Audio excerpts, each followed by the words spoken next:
Have you ever noticed how all of our electronics are rigid? Even foldable phones are just rigid electronics with a hinge. Well, that might not be the case much longer.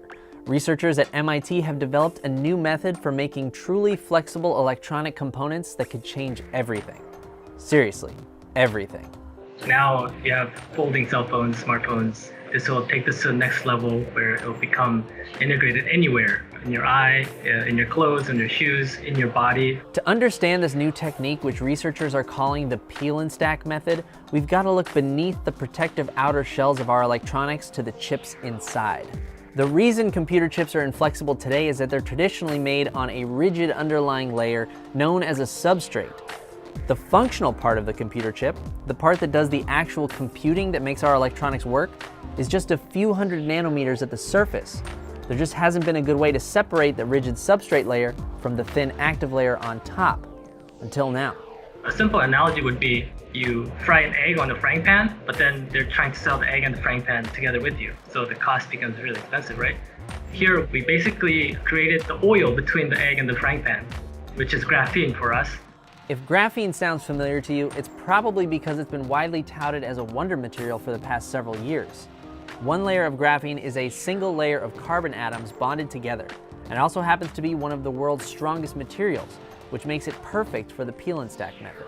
So the substrate is heated to a high temperature, and then the add atoms are flown either in a gaseous state, or sometimes we use a plasma. So it's a very intense and high energy process. And since graphene is so strong, it's such a robust material, it can kind of survive that kind of harsh environment, which makes this process sort of universal. Researchers say this new technique allows them to make thin, flexible layers of any functional material, and that these flexible layers can be stacked on top of each other and combined to create more complex, multifunctional devices.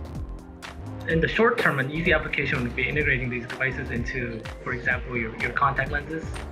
But these also can be integrated into your skin because they're so thin. So now instead of having to carry your smartphone, you can have your smartphone in your skin.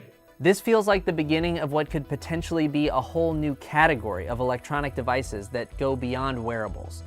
And it sounds like this group of researchers at MIT are just getting started. In the long term, I think it'll be flowing in your body because it'll be so thin and non-invasive. You can actually potentially create devices where it flows through your body. It maybe attacks certain viruses, cancer cells. Right now, we are busy actually applying this technology to create actual devices.